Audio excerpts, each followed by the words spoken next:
Okay hi everyone so आज हम HCV का क्वेश्चन नंबर 47 डिस्कस करेंगे. So it says a particle moves in a circle of diameter 1 centimeter under the action of a magnetic field of 0.4 Tesla and electric field of 200 makes the path straight. Find the charge by mass ratio of the particle. So अब देखो हमारे पास एक particle है and let's say इस particle को हम कुछ v velocity से प्रोजेक्ट करते हैं एंड हमारे पास मैग्नेटिक फील्ड है, uniform magnetic field. Let's say cross direction में हमारे पास यूनिफॉर्म मैग्नेटिक फील्ड है जिसकी वैल्यू आपको क्वेश्चन में दे रखी है, दैट इज 0.4 टेस्ला. सो ये जो पार्टिकल है इस पे मैग्नेटिक फोर्स लगेगा, इस डायरेक्शन में magnetic force F B that is q we B. उसके कारण ये जो पार्टिकल है एक सर्कुलर पाथ में मूव करने लगेगा एंड इस सर्कुलर पाथ का जो डायमीटर है वो हमें गिवन है. Diameter that is 2 times of radius और जो रेडियस होता है that is M V by Q B.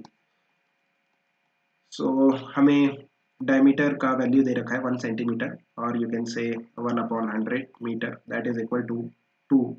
हमें m बाई क्यू की वैल्यू निकालनी है, m by q and v by b.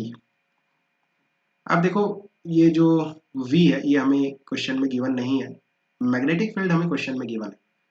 So 1/100 that is equal to 2 m by q into v upon b.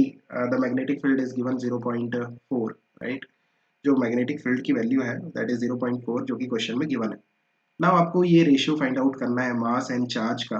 सो इसके लिए आपको speed निकालना पड़ेगा. अब स्पीड कैसे निकालोगे?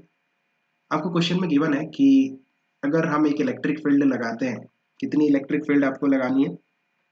200. सो जो पार्टिकल है वो स्ट्रेट लाइन में मूव करने लगेगा. इट मीन्स अगर मैं इस डायरेक्शन में इलेक्ट्रिक फील्ड लगाता हूँ देन इस पार्टिकल पे एक इलेक्ट्रोस्टैटिक फोर्स आएगा इस डायरेक्शन में. कितना इलेक्ट्रोस्टैटिक फोर्स आएगा? Charge into electric field. ये जो इलेक्ट्रोस्टैटिक फोर्स है ये मैग्नेटिक फोर्स को कैंसिल कर देगा. So net force on the particle will become zero and जो पार्टिकल है वो एक स्ट्रेट लाइन में मूव करने लगेगा.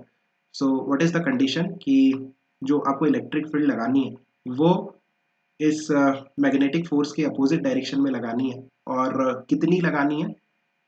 सच दैट कि जो इलेक्ट्रोस्टैटिक फोर्स है वो मैग्नेटिक फोर्स को बैलेंस कर दे. Net force on the particle will become zero. So यहाँ से Q we B that is equal to Q E. जो मैग्नेटिक फोर्स का मैग्नीट्यूड है वो इलेक्ट्रिक फोर्स के मैग्नीट्यूड के बराबर होना चाहिए. सो यहाँ से क्यू क्यू कैंसिल हो जाएगा. अब देखो जो V आएगा that will be the ratio of electric and magnetic field, है ना? जो स्पीड होगी that will be the ratio of electric and magnetic field. ये आप याद भी रख सकते हो. इस कंडीशन में जो नेट फोर्स होगा पार्टिकल पे वो जीरो हो जाता है. सो इलेक्ट्रिक फील्ड 200 है एंड मैग्नेटिक फील्ड 0.4 है. सो यहाँ से आप सिंप्लीफाई कर सकते हो. It will become 500. Is it? हाँ करेक्ट. सो हमें स्पीड भी पता है. तो अब देखो यहाँ पे मैं स्पीड पुट कर देता हूँ. तो इस रिलेशन में यहाँ पे 1/100 that is equal to 2 into m by q and the value of v is 500 and divided by 0.4. So यहाँ से आपको basically actually charge by mass का रेशियो निकालना है. So q by m that will be equal to 2 into 500 into 100 divided by 0.4. तो अगर आप इसको सिंप्लीफाई करते हो देन जो आंसर आएगा that will B 2.5 into 10 power 5. You can do the calculation and verify this answer. Hope you have understood. Keep working hard. Best of luck. Bye.